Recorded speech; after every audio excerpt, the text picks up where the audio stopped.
all along the river, those are all levees. That's the Jewish neighborhood? Well, we'll pass over that. You're a peach, boy.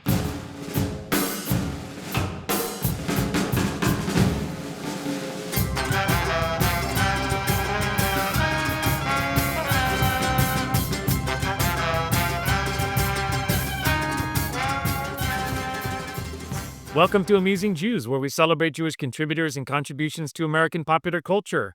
I'm Jonathan Friedmann. And I'm Joey Angelfield. Producer-engineer Mike Tomren is working somewhere behind the scenes. Amusing Jews is a project of Adat Chaverim, Congregation for Humanistic Judaism, the Jewish Museum of the American West, and Atheists United Studios. Hey, Joey. Meeting your favorite celebrity can be risky. Often they're nothing like you'd imagine them to be. Sometimes the interactions are so distasteful you wish you'd never met them at all. Admiring from afar can be the safest vantage point. On rare occasions, the person is exactly how they should be, perhaps even more so. Our guest today was fortunate to meet and work for his idol Groucho Marx, who, even as his health was fading and home life was increasingly chaotic, never missed an opportunity to utter a choice Grouchoism. We're thrilled to chat with Steve Stoliar, author of the classic memoir Raised Eyebrows, My Years Inside Groucho's House. He also wrote for TV shows like Murder, She Wrote, Simon & Simon, and Sliders, and has written and produced documentaries including Shemp Cocktail, A Toast to the Original Stooge. His latest book is Salamis Swastikas, Letters Home from a G.I. Jew. Steve, welcome to Amusing Jews. Amusing Jews. I think there's a song, Amusing Jews, how sweet the sound that saved a crutch. Anyway, but I digress. You were exposed to many classic comedians as a youth, legends like W.C. Fields, Laurel and Hardy, and Mae West. What about the Marx Brothers set them apart and set you on the path to one day befriending Groucho? Oh, it was a natural gravitation towards their seamless blend of physical comedy and then really clever dialogue. My mother's side of the family really favored wordplay, puns, spoonerisms, double entendres. So I had a weakness for that to begin with. And then discovering the Marx Brothers, I loved, for instance, the Three Stooges when I was a little kid. I loved and still love Laurel and Hardy. It isn't as if the others I'm indifferent to, but there was something about the Marx Brothers and particularly Groucho that I just felt a kinship towards. Also, I was, I tended to make snide comments in class. I was voted class clown in high school in our class of 1100. And, Groucho had that thing where he was saying the things he wished he could say without getting in trouble. Luckily, my teachers appreciated me and I was never sent to the principal's office, but it was it could be a scary thing to try to be like Groucho in real life because you could get your face slapped or worse. But anyway, and that was in the days before TCM and DVDs and streaming and all that, when I discovered the Marx Brothers only made about a dozen movies, but trying to cross them off the list really required diligent work.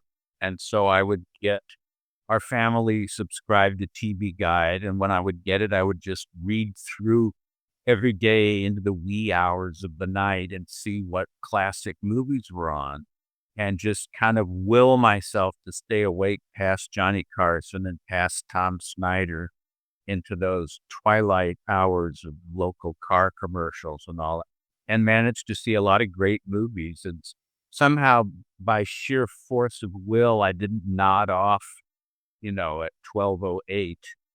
And now it's sort of, it's a mixed bag now, because now I can mention one of their movies and someone could take a gizmo out of their pocket and punch up a few things and start watching it while I'm talking, which would have been just out of outer space when I was 16. And yet they don't, because I think for at least 2, if not 3 generations, there's so much stuff for them to access, so much content, and it asks a lot of them to sit still for black and white, forget about silent movies, or forget about dramatic radio shows, which can be much more effective than films because your mind is creating the images. So I get it when a lot of people who it seems would be old enough to know the Marx Brothers or Groucho can't quite place the name. I had a COVID mask that Dick Cavett sent me that had the Al Hirschfeld caricature of Groucho on the front. And I wore it to the supermarket. And this middle-aged woman said, "Oh, I love your mask. It's wonderful." And I said, "Thank you." I said, "Do you know who it is?" And she said, "It's so familiar. Can you give me a hint?" And I said, "He was a comedian many years ago." And she went, "Oh, of course." And then she recreated Chaplin's dinner roll dance from the Gold Rush. And I thought, well, does she get part credit for knowing that Chaplin was an old, I loved the Marx Brothers and Groucho in particular, and it didn't matter what others thought, although I found that that became a common trait with my friends because we had similar senses of humor. So we would try to learn the lines. There was the book Adat that reprinted a lot of the routines. And in the early 70s, there was an LP with excerpts of dialogue from some of their Paramount films. And so, my friends and I would drop Grouchoisms into conversations, trying to emulate the master.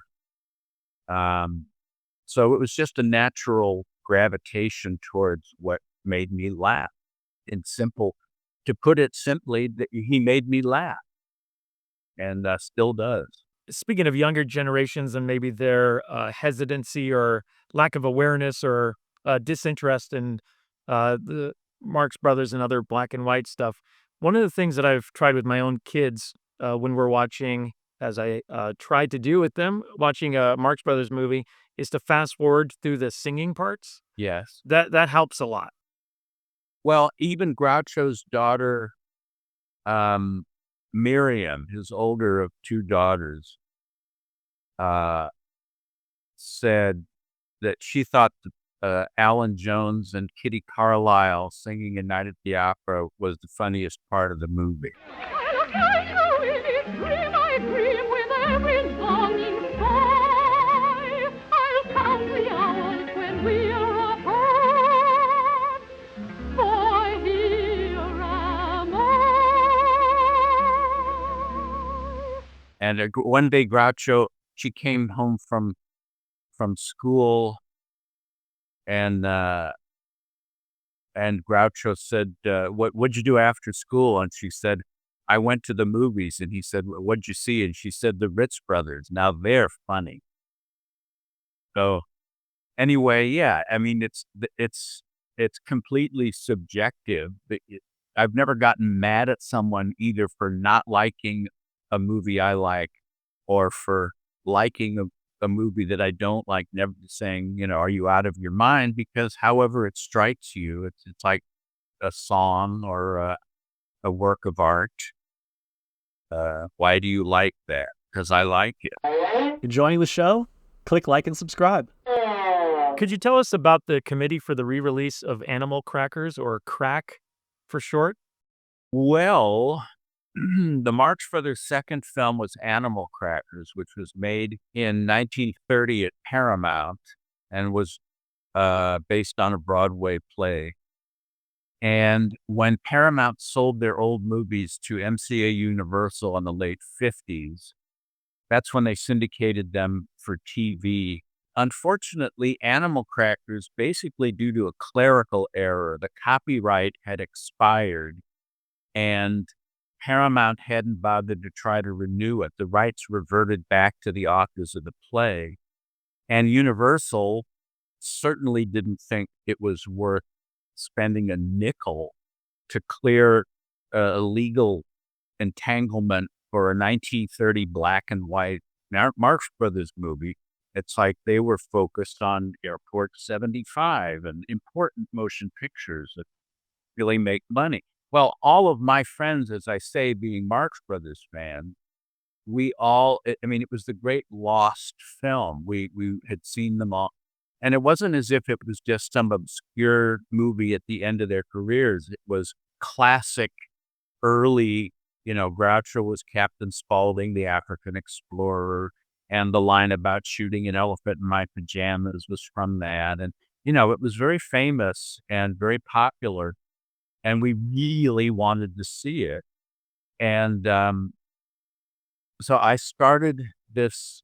I was a history student at UCLA in 74, and started a committee with my friends to put the spotlight on Universal to re-release Animal Crackers. And on Bruin Walk, there would be these tables with different causes, and there was like ending the war in Vietnam and legalizing marijuana and gay rights and Hare Krishna. And then these people with clipboards to try to get an old Marx Brothers movie re-released. They weren't even sure if I was serious, but we were. And I got in touch with Groucho's publicity people, and the woman who was in charge of his life in those last years, Aaron Fleming, said that they'd been trying to convince Universal to get the movie out, and they just sort of listened and then smiled and then didn't do anything about it. So she brought Groucho to UCLA and notified the press. And so there was my idol and 19-year-old me sitting side by side, fielding questions from reporters while a crush of tennis-shod, blue-jeaned kids leaned in to try to hit. And my heart was just pounding out of my chest. I said, Groucho, I'm very happy to be meeting you after all this time. And he said, well, you should be.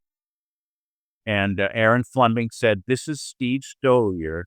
He's the one who is the head of the group trying to get Animal Crackers out. And Groucho said, well, did you get it? And I said that not yet, but we're working on it. And he said, well, you better or I'll fire you. And I said, I didn't even realize I was working for you. How much are you paying me? And he said, a little less than nothing. And I thought, I can't believe I'm just conversing with him. And, he was old and he'd had a stroke, and age was really catching up to him. But the mechanism that made him Groucho was still there, surprising you with a punchline or a reminiscence or something, and playing off of what the people, I remember one reporter saying, Mr. Marx, what is the purpose of your appearance here today? I expect to get lunch. And then she said, but no, I mean, besides that, he said, I may get dinner. And someone said, what do you think of all the adulation that the younger generation has for the Marx Brothers today? And he said, well, I'm flattered by it. Last Halloween, 3 kids came to the door dressed as Hopham, Chico, and Groucho. I said, what did you give them? And he said, I sent for the police. And so Universal, embarrassed by all the attention, relented and untangled the legal morass. And basically they said, we're going to make a couple of prints. We're going to put it in a theater in Westwood, because that's where UCLA was, and one in New York. And we don't want to hear any more about it. And so there was a re-premiere in Westwood, and that was a remarkable, gratifying thing for me. I rented a tuxedo, and there I was, and lights and celebrities and all this. And it ended up breaking the house record box office that had been set several years earlier by the French Connection. So it was nice to see that it wasn't just a handful of nerds in college So it's particularly gratifying now when I'll hear from someone saying Animal Crackers was the first Marx Brothers movie I ever saw. Or, yeah, I saw it on TV. And it's like, you should only know what I had to go through so that you could turn on your television set and watch that movie.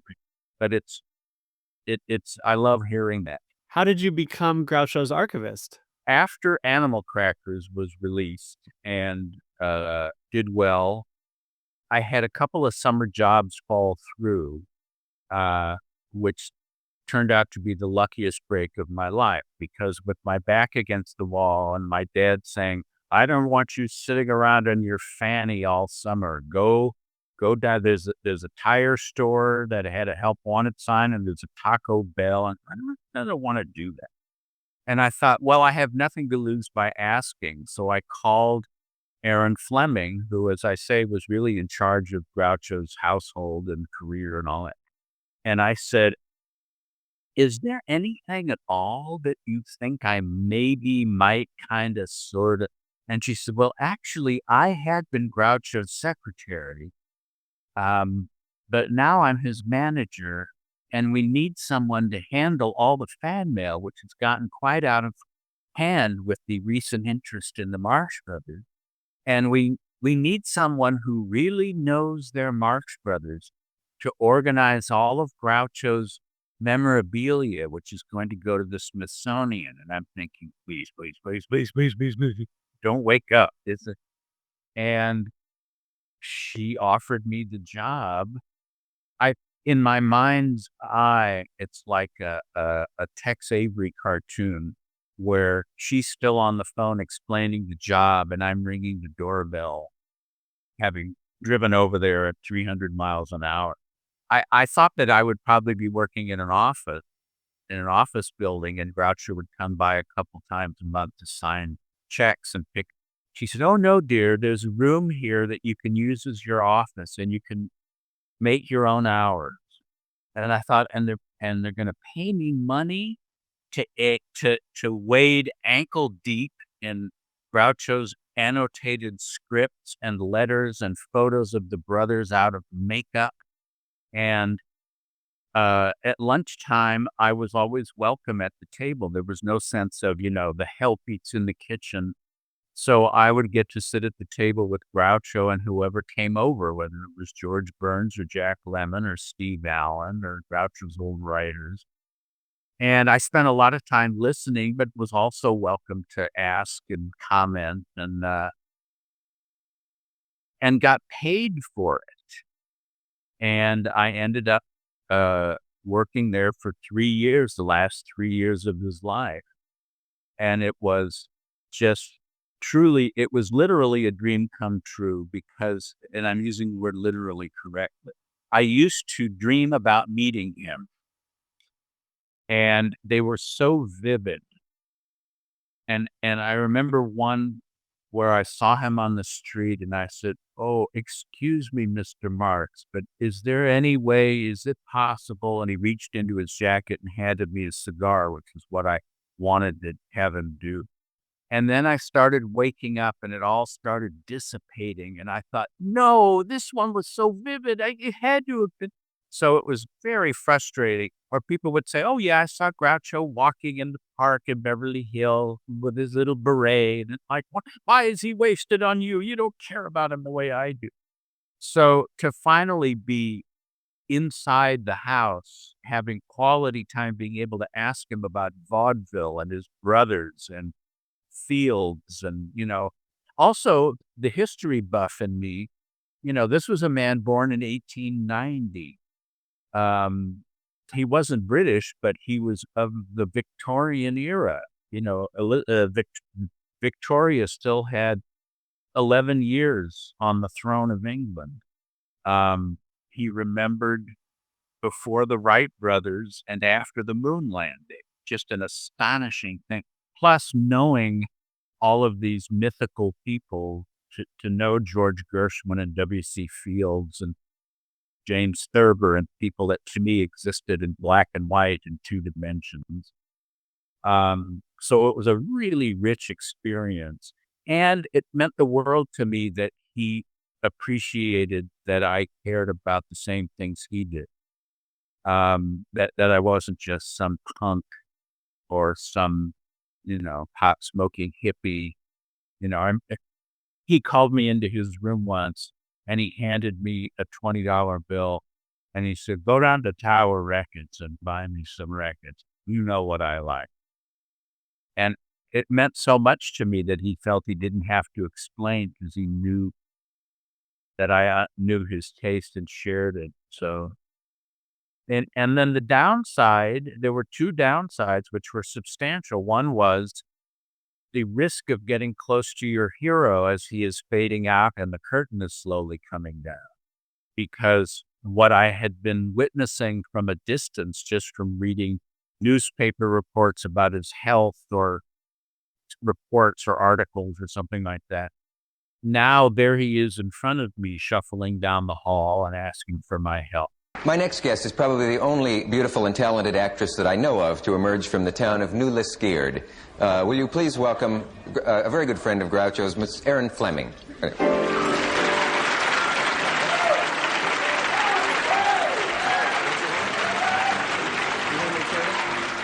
Actress Erin Fleming plays a major and destabilizing role in your Groucho Marx story. How should we view her all these years later? She came along at a time when Groucho had divorced his third and last wife. You Bet Your Life had been off the air for years. He was an occasional guest star. He'd do the Dick Cavett show, the Tonight Show. He was actually on the Hollywood Squares for a week. He put together his book of the Groucho letters, but was in kind of semi-retirement, rattling around his house and, not much going on. And she came along as his secretary initially and kind of dusted him off and put him back on his feet out in front of thousands of people, which was controversial because he loved it. He loved thousands of young people screaming and clapping. How could you not like that? But the people who were Groucho's old friends would say he's not up to it. And it's sad to see him diminished. And I wish you wouldn't push him. And, that's the other side of it. So she was a Canadian actress. She'd done a bunch of stage work. She'd had a few film roles. A particularly screwy thing, if you want to watch, if you like movies that are so bad they're good. There's a movie called Hercules in New York, starring Arnold Schwarzenegger before he was famous, and his nickname was Arnold Strong. His film, get it? Arnold Strong. He's Hercules. Clever of them. And it's also with Arnold Stang, who was this kind of nerdy character actor in the 50s and 60s. And, if nothing else, it's the only movie with Arnold Stang and Arnold Schwarzenegger. And Erin Fleming plays some minor Greek goddess up on Olympus that talks with Zeus. And she's terrible. "Oh, Zeus, you must not do this to Hercules. You must save them. You must, Anyway, and then once she got together with Groucho, he was able to use his influence with Woody Allen, who was like a Groucho fan turned comedian turned filmmaker. And so he was able to get her a part in everything you always wanted to know about sex, but were afraid to ask. She's in the segment where she's in the back seat being made love to by an unseen man. And then you go to the control room and there's Tony Randall in charge of all the sperm, and Woody's one of the sperm. And, we're getting ready. We may be reaching climax. So she's the woman in the back. It never really amounted to much. And she just devoted herself more and more to really hitching her wagon to Groucho's star. And even after he had fallen and broken his hip and had another stroke, and it was months before he died, she was still planning to produce a television special from this living room starring Groucho. And it's like, can't you see the condition he's in? But her ambition, it's like, no, I'm going to be a producer and then go on to produce all sorts of other things. But she alienated everybody because she would run boiling hot and ice cold and throw shit fits and then, cancel at the last minute when Groucho was supposed to be somewhere because it wasn't a big enough auditorium to justify. So she was a handful, but he was very fond of her. So, people would talk about trying to get rid of her. And we in the household worried that it would be like grabbing the syringe out of the junkie's hand and saying, go cold turkey right now. And when you're 86 and in frail health and kind of infatuated with someone, and then you take them away allegedly for your own good, that could be worse than letting her stay. So, yes, it was a maturing experience. And she, we're in the process of developing my book into a film. And it's not a biography of Groucho. It is the book. I mean, the three main characters are elderly Groucho and young, ambitious Aaron, and then naive teenage Steve dropped into this petri dish. And it really, the Aaron Fleming part, as good as the Groucho part is really the star turn because she seems to be, it's like, wow, he's so lucky that this woman came and devoted herself to him when his family had turned their back on him and got him the one-man shows and the record deals and all that. And then realizing that she was, mentally troubled and abusive. So we have our script, and our director is Oren Luberman, and Jeffrey Rush is going to play the older Groucho. And it's taking a while to get it going, to try to get it. It is not for the squeamish to try to get funding for an independent film. But Jeffrey Rush said the upside of the delays is that he'll require less and less makeup to play Groucho. And we have Sienna Miller, who has said she would like to play Aaron Fleming. So we're still hopeful that it gets done, and it will be positively surreal to walk onto the set of a movie based on something you lived through and wrote a book about it and meet people playing people you knew, including your younger self. It's like whatever meta means, I think it's that. You write that Groucho was amused by pretentious pseudo-intellectual attempts to analyze and find deep meaning in his work. Many have, of course, analyzed and even overanalyzed Groucho and the Marx Brothers, including Slovenian philosopher Slavoj Žižek, whose specialty is the other Marx brother, Karl. The three Marx brothers, Groucho, Chico, Harpo. It's clear, Groucho, the most popular one, with his nervous hyperactivity, is superego. Well, that covers a lot of ground. Say you cover a lot of ground yourself. Groucho was obviously a brilliant social satirist. Do you see any deeper meaning in his work? No. Here's the thing. Whenever duck soup is mentioned, invariably they will talk about that it is a satire on the futility of war.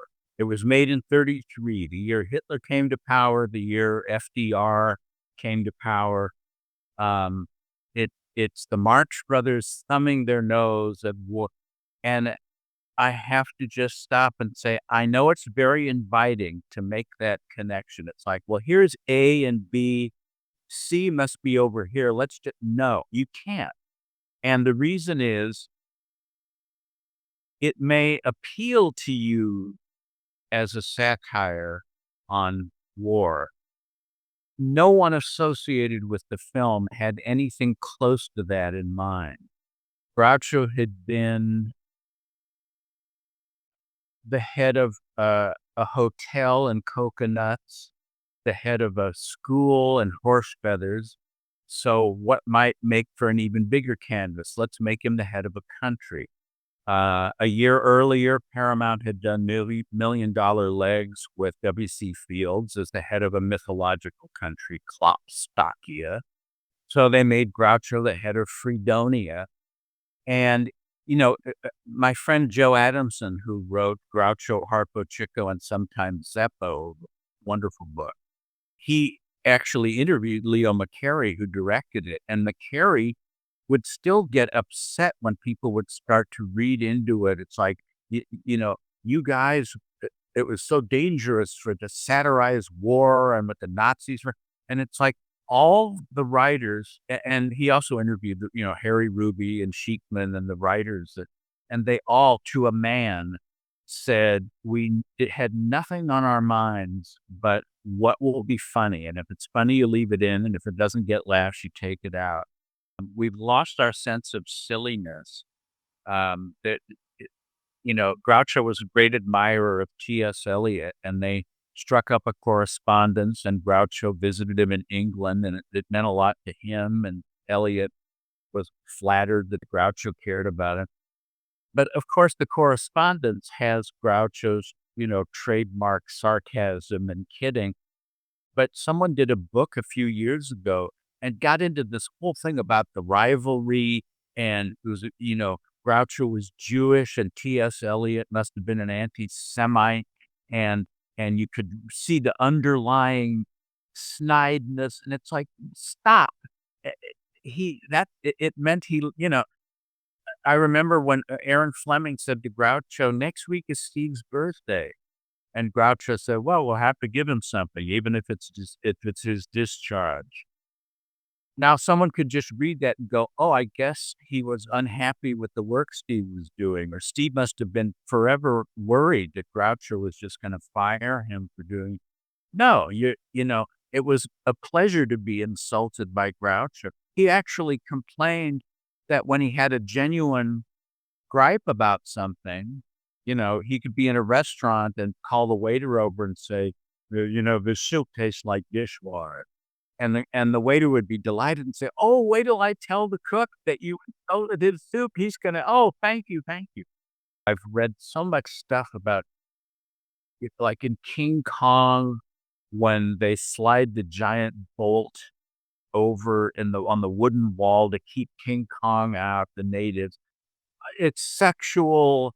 It's meant to be a penis, erect penis, and Kong is a caricature of masculinity. It's like, come on, man, it's a monster movie, and if you don't have, here's another good example. I see you touched me off on that. John Ford. John Ford came to UCLA 2 years before I was there. Unfortunately, didn't get to see him. But one of my college professors, Bob Epstein, hosted him there, and they showed The Searchers with John Wayne, and then they opened it up for questions from the students. And this one student said, Mr. Ford, I notice in your movies that you use fences a lot. And I'm wondering if the fences were meant to symbolize how man separates himself from nature, or from his fellow man, isolates himself. What exactly do you mean by the fences? And Ford leaned into the microphone and said, son, I make Westerns, and out west they have ranches. And if you don't have fences, the cows walk away. And I just thought that, that says it right there. You've got all these guys trying to read stuff into it. And then the guy that made it saying, he had a hat because it was cold that day. Yeah, I mean, of course, once the art is in the culture and people are able to watch it with their own eyes, we have a proclivity to interpret. And that's actually one of the reasons why this stuff sticks around. So maybe as much as Groucho Marx was bemused or even perturbed, as you might be, by some of this analysis, I think there is something to it when you can have a film that maybe was made for one reason, like Duck Soup, and then it has all of these other elements that can be interpreted in these other ways, whether or not that was the original intention. The thing that's important to delineate is, yes, you can make of it what you will. The mistake is crediting them with doing that intentionally. That's where people go awry. So they deserve, God knows what Leo McCarey and the writers and the Marx Brothers deserve credit for, what they've given us.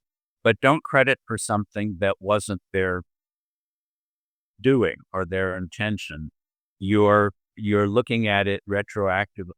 And then that also gets into a real pet peeve of mine, which is retroactive political correctness. How could people work in blackface? Why didn't they refuse? Didn't they realize it was caricaturing the African American experience? Why is the leading lady content to be a wife and mother? Why didn't she want to be a career woman? That sets a bad example. And you've got Groucho saying, that's why darkies were born, which was the name of an old song from the 1910s. Oh, how could he use a word like that? That's so offensive. And in Day at the Races, there's that whole production number with Harpo in the barnyard with all the happy dancing black people with All God's Chillin' Got Rhythm. Who that man? Gabriel. That's Gabriel. And people say it's so offensive, and I wish they'd just cut it out. And I point out to them that of all the films the Marx Brothers ever did, Day at the Races is the only one that even got any Oscar nominations, and it was for Best Dance Direction for All God's Chillin' Got Rhythm. So it's fun. It's fine to look back through 2025 eyes, but in 1937, audiences flocked to it. Day at the Races was their biggest moneymaker. I've often felt that the Marx Brothers movies are like pizza. Even when they're bad, they're still pretty good. Even their later films like A Night in Casablanca have some great moments. What's your favorite of their films? I feel the first two films, Coconuts and Animal Crackers, were based on stage plays, which already makes them a little stiff and claustrophobic. And they were filmed on Long Island in Paramount's Astoria studios, which became equipped for sound but did not yet have the boom microphone. And so they had to stand near stationary microphones to be picked up. So after those two films, they came to California and finished out their Paramount contract with what I think and the purists think were their greatest, funniest films, one after the other. Monkey Business, Horse Feathers, Duck Soup, 31, 32, 1933. Just this holy trinity of wonderful, silly, surreal, off the wall. They don't get bogged down with love stories.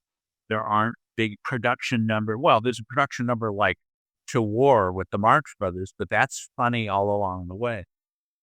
And so any of that trio, I would say you're in good stead. If I had to pick of those, Duck Soup would probably be my favorite, but then I'll catch Monkey Business or Horse Feathers and think, maybe it's just as good. And then comes the great controversy of when they went over to MGM. Irving Thalberg was the young producing genius at MGM. It's like Louis Mayer was the businessman, but Irving Thalberg was the creative guy. And he said to the Marx Brothers, I could make a picture with you guys that has half as many laughs and makes twice as much money. Because the problem with your movies is it's laugh after laugh after laugh, and the audience is missing half the lines because they're laughing. So, he saw too funny as a big deficit. And so their first film at MGM was A Night at the Opera, and the brothers are more sympathetic and less mischievous, and it's more logical. It's like Harpo couldn't just pull a lit blowtorch out of his pocket. He'd have to find it on a table. It had to make sense. And Thalberg came up with the idea of taking some of the scenes on the road in front of live audiences on stage to test the laughs and know where to put in the gaps so people don't laugh over it. So if you watch Night at the Opera on TV, it seems like there's these awkward silences where you could think, wow, can't you just, and it's because if you see it with an audience, it does make a difference. What it doesn't change is that I feel like their MGM movies were the beginning of the end. Other people say it was the peak. They'll say my favorite movies are Night at the Opera and Day at the Races. And I don't consider that a character flaw. And Groucho loved those movies.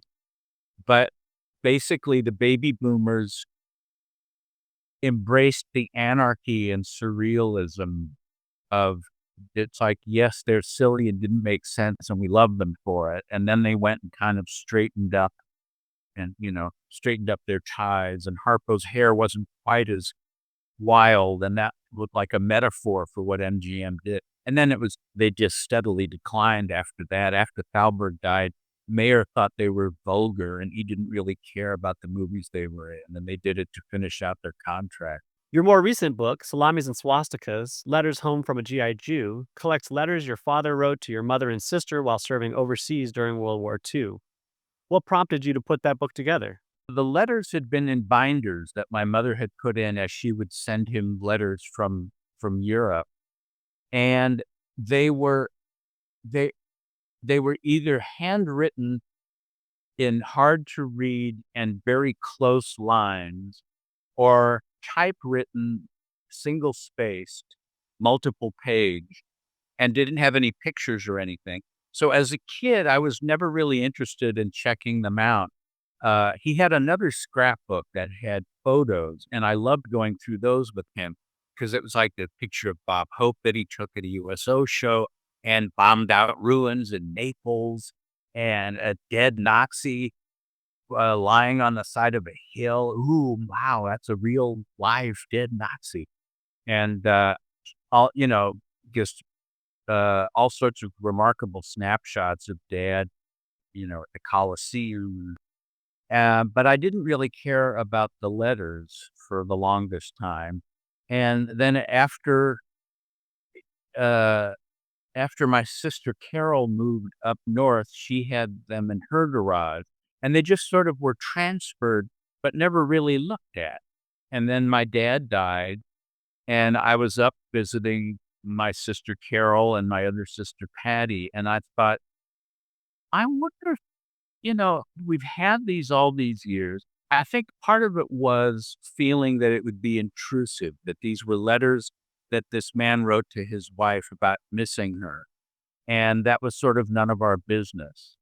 And the other thing was just, it was such a thick concentration of written and typed words. That was sort of a deterrent to wanting to get into it.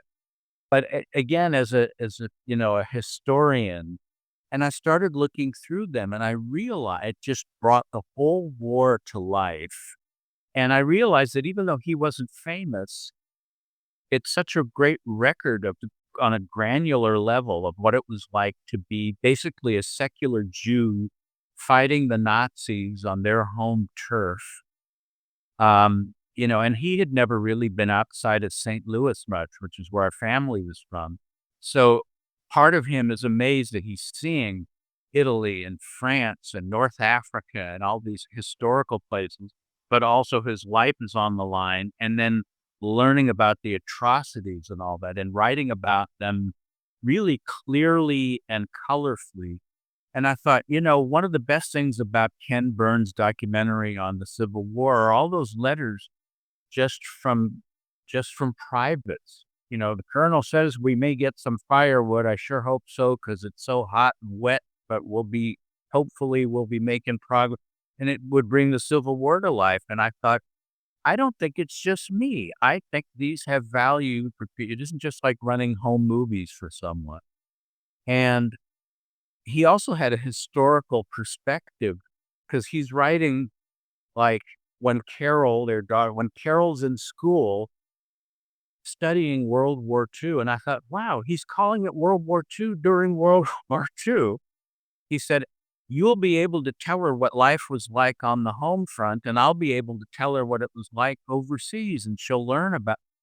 And he had a great sense of politics and, the League of Nations and the British, and chronicling anti-Semitism even among our allies. There's things in there about how England had distaste for Jews, and talking about that there was finally a Palestinian, meaning Jewish, not Palestinian, regiment. The British initially had been against having the colony of Palestine provide a specific squadron, and now there's these people that what became Israel, and he's interacting. And then in terms of the title, Salamis and Swastikas, in going through all these letters, there was almost a whole subplot of Dad craving kosher salami and the challenge of Mom shipping one to him that didn't rot in the hold of a ship on its way over. You don't think about the logistics of it. Well, why didn't she just FedEx it overnight in dry ice? Yeah. And it was only later that I realized that that delicatessen in New York had their motto was "Send a salami to your boy in the army." And so it turned out that, because I think one of his Italian army buddies had some dried salami sent, and he shared it with Dad, and Dad thought, this is great, but it's no match for kosher salami, and asked Mom if she could do it. And when the first package arrived, he talks about the excitement, his heart racing, and he's undoing the string and the wax paper, and he said, and then the stench hit my nostrils, and I almost vomited. And I cut into it to see if it was just the outer layer, and it was rotten through and through, and I'm so depressed. And I said, and then she sent another one of them, the same thing. And it's like, but Luigi's, he got his salami. And then finally she figured out how to send them, and I guess the weather changed. And then he was asking for kosher pickle. And then it got to the point where he was saying, thank you for the can of shrimp. I'll wait until you send some cocktail sauce. And I thought, you're in the middle of fighting a war. And, well, what good is shrimp if you're not going to have some cocktail sauce? But so you get the whole culinary aspect. He would be invited over. He would meet Jewish families and be invited into their homes, and he would talk about the difference in the foods in the different areas and what they had and the different wines, and he would try to get them food when it was scarce. It's just all these little side stories of refugees that he was helping, and an escaped SS officer that was in their town, and the FBI was looking to get him. And so there's there's humor. Also, I know after one screening, he said the movie tonight was nothing to write home about, so I won't. And I thought, how often do you get a literal cliche of, it was nothing to write home about. So he too had a sense of humor that appealed to me. But it was this version of our father with this just palpable craving to be with his, and then when the war in Europe was over, and what I didn't realize was I thought the ones in the Pacific fought the Pacific War and went home, and the ones in Europe fought the. No, once Germany surrendered, every other letter is, I think we're going to have to go fight in the Pacific. No, now it sounds like we'll get to go home. I hope I'm home for Christmas. Now, if our unit may be sent, I may have to be. And one of them said something like, now they're saying we may be able to get a little time off back home and then shipped to the Pacific. I'd almost rather not go home at all than spend a little time with you and the baby and then have to leave you all over again. So I had to type all of these things because you couldn't scan them, and just wore out the keyboard on my iMac because there were hundreds of letters totaling thousands of pages. And then I had to hack through with a machete to get it down to a digestible size that would have stuff of interest to people who didn't know who any of us were. But I'm pleased with how it turned out, and I have some nice blurbs from DeKalb. Woody Allen said, I could not do what the writer of these letters did, and I think being separated from my wife and child would be as tough as fighting real Nazis. So that's the story behind that book. Well, thank you so much, Steve, for joining us. It was my pleasure. And to our audience, now back to your regularly scheduled lives. Amusing Jews is here to amuse you. If you like being amused, go ahead and click like and subscribe.